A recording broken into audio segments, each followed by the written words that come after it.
కాంగ్రెస్ శ్రేణులన్నీ కదలాలని ఎన్నికల సన్నాహక సమావేశాలకు సంబంధించి ఫిబ్రవరి 2 తారీఖు నాడు సాయంత్రం ఇంద్రవెల్లిలో మొట్టమొదటి కార్యక్రమాన్ని ఆదిలాబాద్ జిల్లా నుంచి చేపడుతున్నాము. ఆనాడు పిసిసి అధ్యక్షుడిగా బాధ్యతలు తీసుకున్న తర్వాత కాంగ్రెస్ పార్టీ మొట్టమొదటి కార్యక్రమాన్ని ఇంద్రవెల్లి నుంచే మొదలుపెట్టినాం. అక్కడి నుంచే కాంగ్రెస్ పార్టీ విజయ పరంపర మొదలైంది. అదే పరంపరను కొనసాగిస్తూ ఫిబ్రవరి 2 తారీఖు నాడు సాయంత్రం ఈ పార్లమెంటు ఎన్నికల సమర శంఖం ఇంద్రవల్లి నుంచి పూరిస్తున్నాము. మీరందరూ మీడియా మిత్రులు ఏ విధంగా అయితే గతంలో సహకరించినరో భవిష్యత్తులో కూడా మీ వైపు నుంచి అదే రకమైన సహకారం ఉండాలి. మీరందరూ కూడా రావాల్సిందిగా మీకందరికీ ప్రత్యేకంగా పిసిసి అధ్యక్షుడిగా మీకందరికీ ఆహ్వానం పలుకుతున్నా.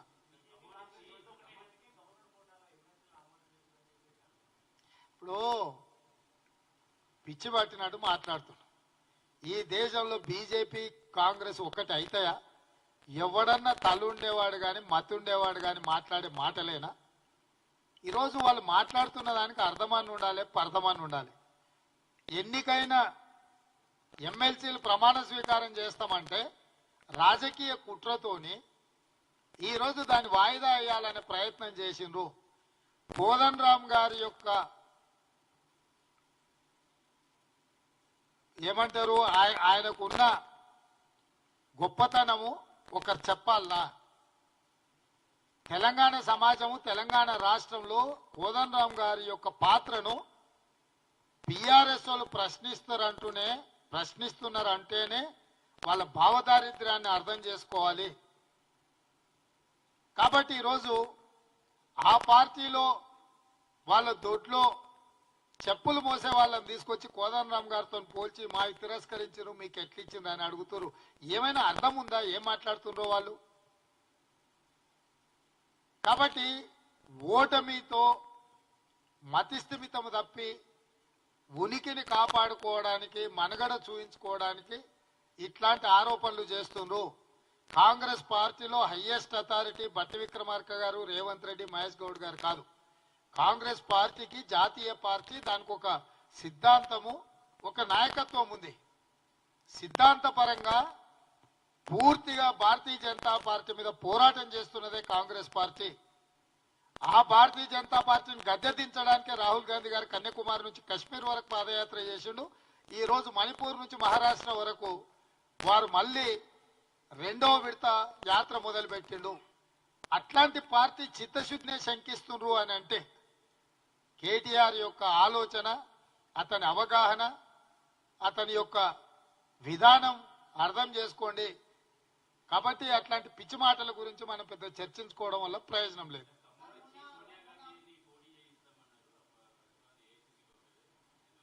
చారి గారు, తెలంగాణ రాష్ట్రం నుంచి సోనియా గాంధీ గారు పోటీ చెయ్యాలని ఏకగ్రీవ తీర్మానం చేసి పంపించినాం.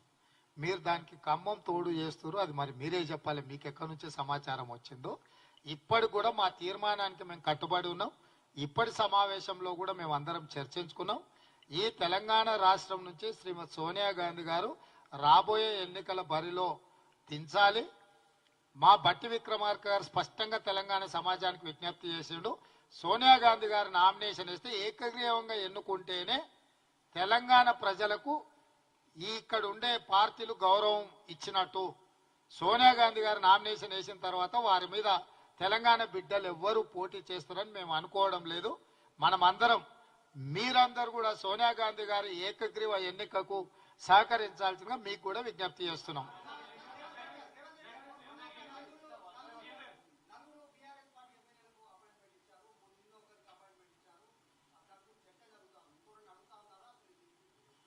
ఎవరు ఎమ్మెల్యేలు అడిగినా ముఖ్యమంత్రిగా అపాయింట్మెంట్ ఇస్తా. కేసీఆర్, హరీష్, కేటీఆర్ కూడా ప్రజా సమస్యల మీద ప్రభుత్వాన్ని కలవచ్చు. ఒకవేళ వాళ్ళ అపాయింట్మెంట్ అడిగిన సందర్భంలో నేను అందుబాటులో లేకపోతే మా ఉప ముఖ్యమంత్రి గారు కూడా అందుబాటులో ఉంటారు.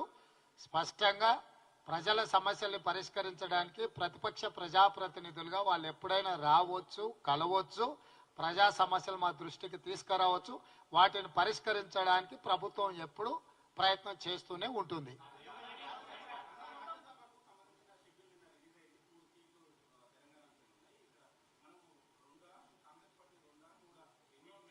ఇప్పుడే ఏకగ్రీవ తీర్మానం చేసి అధిష్టానానికి అప్పచెప్పినాము. తప్పకుండా మీరు అడిగిన ప్రశ్నను అధిష్టానాన్ని అడిగి సమాధానం మీకు చెప్తాం.